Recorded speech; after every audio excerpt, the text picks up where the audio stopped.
can you be healthy and overweight? By the end of this video, you're going to know exactly my position on that and what you can do to be the healthiest version of you possible. Hello everyone, welcome to Mind Blowing Health and Wellness with Violet. The reason that I make these videos is to help everyone to understand that your mental health and physical health come together to create that overall sense of well-being. If you find these kind of videos helpful, please consider subscribing.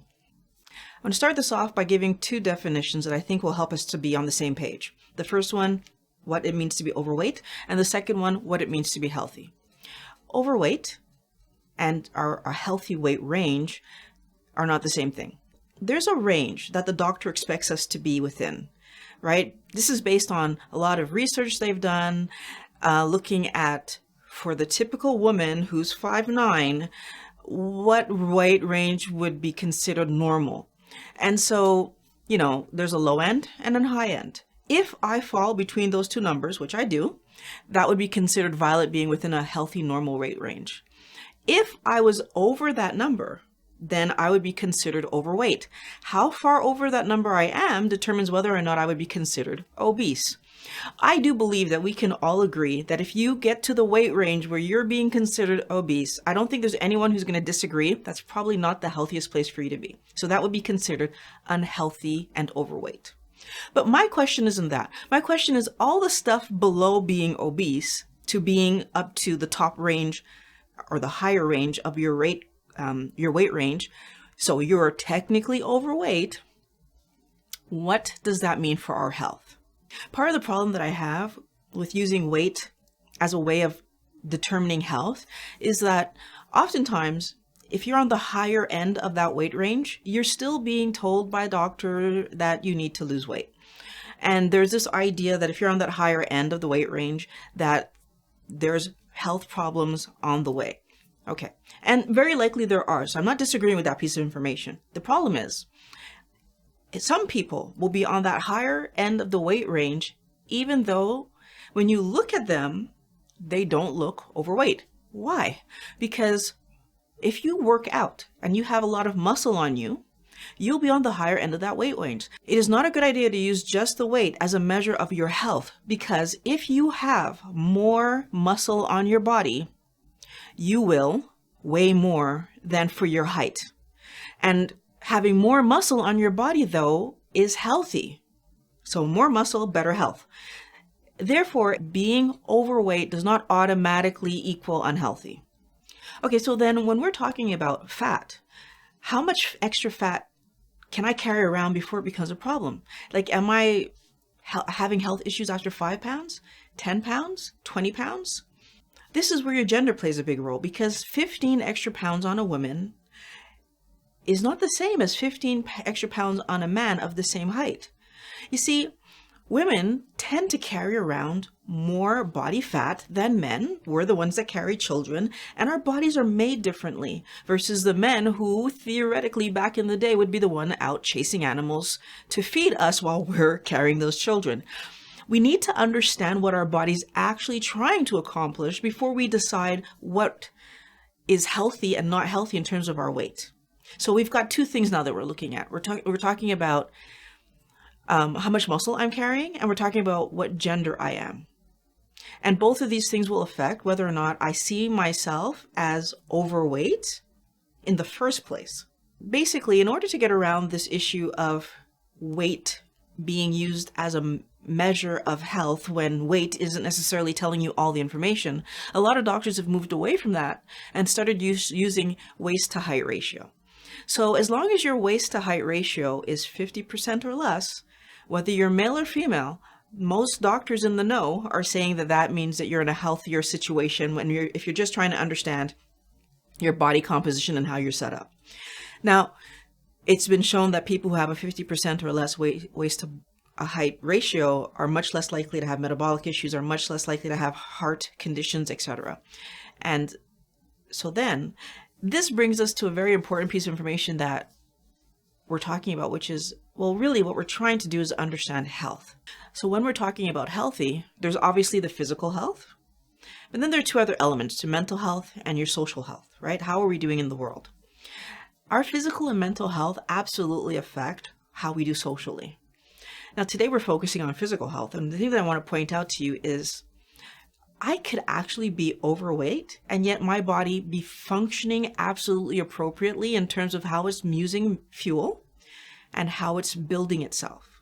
What that means is I could be overweight and my doctor runs a bunch of tests and panels and all kinds of stuff on me, and then everything comes back absolutely fine.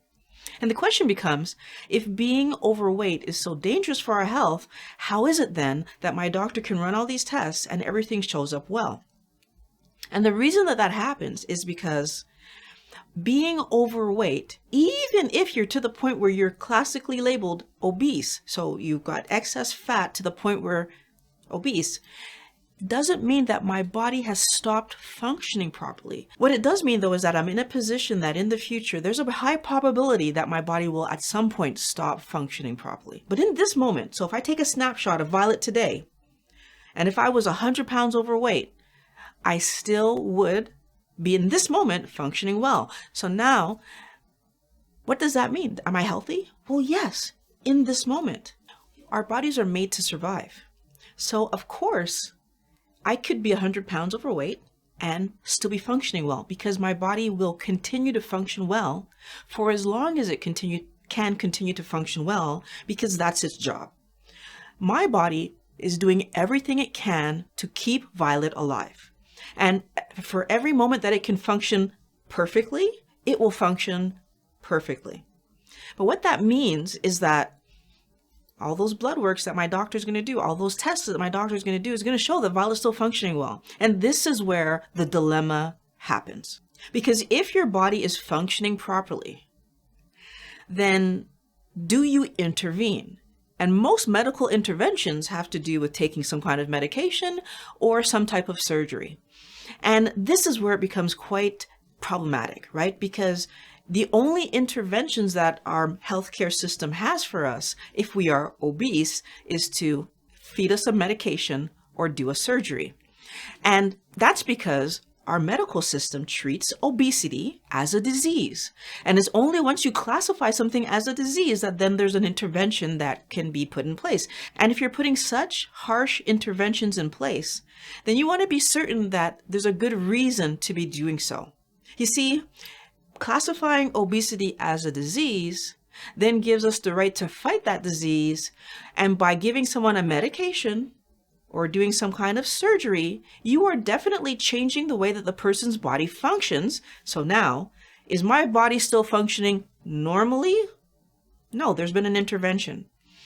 So is this new way of functioning better? That's debatable.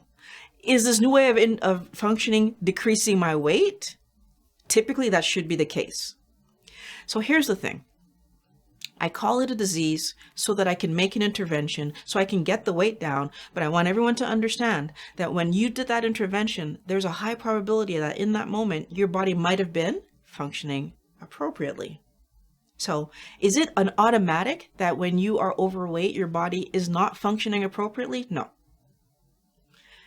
Can you be healthy in this moment and yet your body be overweight? Yes. Are you on a path to poor health? Yes, but it didn't necessarily happen yet.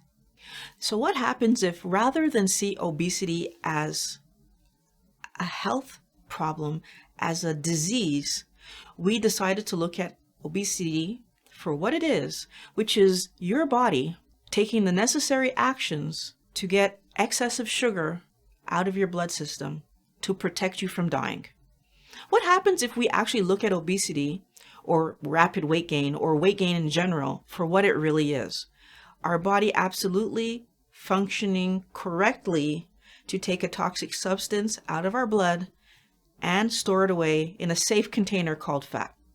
Well, then all of a sudden what happens is that now we know that we're functioning properly because we're still functioning properly because our body's doing what it's supposed to do. So therefore, obesity, not a disease, but in fact, our body's safety precaution to keep us alive. It also gives us the answer, right? If you would like to stop storing fat, well, then the answer would be to eat fewer carbohydrates. That's what would happen if we looked at obesity as a natural protective function that our body does over a long period of time.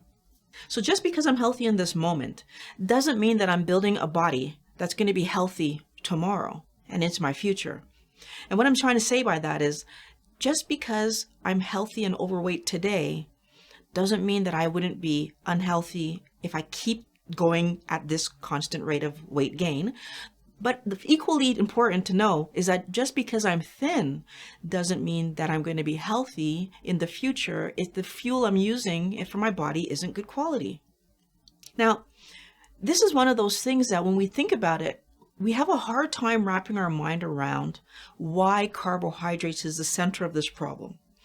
And I think it's because it takes so long to attack us.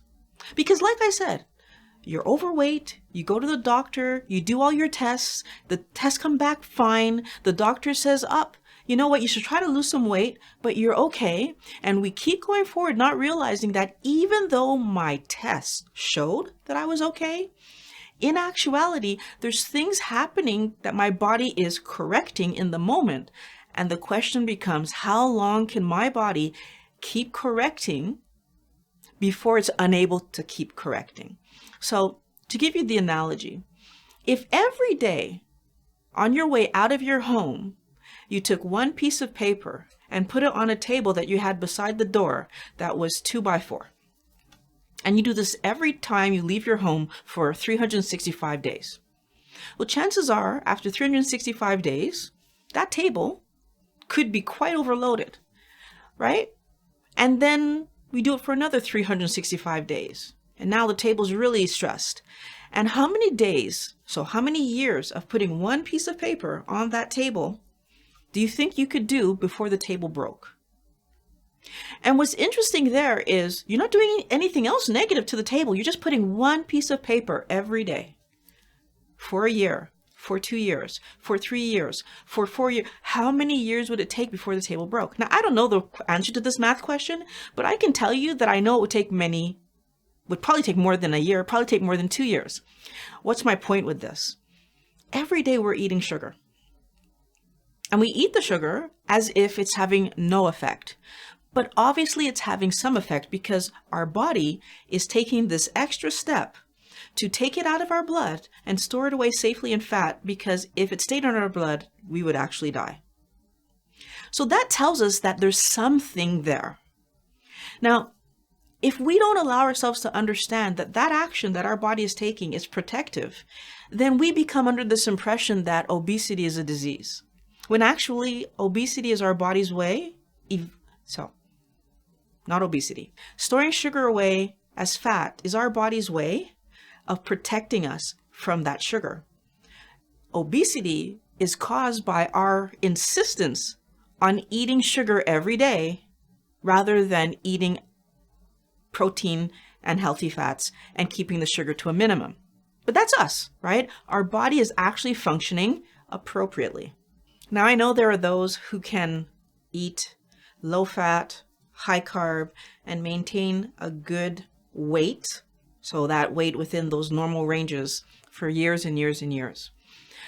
And they sometimes don't even acquire obesity, so they don't become obese. And their body somehow manages those sugars in a different way. Here's what's interesting. Those people who do not become obese and therefore do not have that stage before becoming diabetic, heart condition, Alzheimer's, PCOS, they get other things. One of the things that we need to be careful about, again, equating thin with healthy. If I have other metabolic issues, health issues that are traced back to sugar, all it means is that my body didn't have enough space to put those sugars away as fat. Not every person has the ability to have high fat levels on their body. Some people have a low threshold for storage. It's important for us to understand, though, that the end result is still the same. If I end up with some kind of metabolic issue, am I healthy? Weight, in that case, wasn't the indicator of poor health. Because weight isn't an indicator of poor health. Weight is an indicator of how efficient your body is at storing away carbohydrates and alcohol and other toxins that you might be ingesting as fat in those fat storage cells. So what's really interesting to me when you try to look at that question of, so can you be overweight and healthy? One of the things that we do notice is that someone can be overweight and unhealthy. So diabetic, pains, joint pains, hip issues, as was my story, and knee issues and back issues, as was my story. But heart, so high blood pressure or, heart issues as other people's story. Someone could be overweight and unhealthy. So the tests are showing that you are unhealthy. And then that person can change from a standard American diet to a ketogenic way of life. And prior to weight loss, so prior to being at an ideal weight, their health dramatically improves. So the person, like myself, still overweight, no longer has hip issues, no longer had back and neck and elbow issues and knee issues. All of it was gone. And I was still overweight. What is that telling us? You can be healthy and overweight. Now, was my healing complete? No. But here's what I want everyone to understand. When you feed your body appropriately, you're giving your body the tools it needs to rebuild and repair. You're giving your body the tools that it needs to fuel itself efficiently. And you're giving your body the possibility of, rather than trying to confine toxins in fat storage, to use energy and focus on repair and building. Now, that seems simple when you say it like that, right? But think about long term. If over the course of a year, 2 years, 3 years, 10 years, 20 years, my body's actually able to focus on fueling, building, and repair, then the body that I will have 10 years from now will be much more structurally sound because I gave it the right materials to make it structurally sound. If you were going to build a house and you used the cheapest possible materials that were, not really very reliable, then it wouldn't surprise you if the house didn't last more than 20 years. Versus if you build a house with the best possible materials that you could get your hands on, the chance that the house would last 100 years would make a lot of sense, right? Now, it all depends. Are you building this house just for yourself and 20 years from now you don't care? Or is this a house you want to pass down to your children and then to your grandchildren and then to your great-grandchildren? Because what your goal is determines how you'd build that house. Why are you doing what you're doing right now? Are you trying to get ready for bikini season? Or are you trying to get ready for the rest of your life, which is going to be 17, 30, 50 bikini seasons down the road?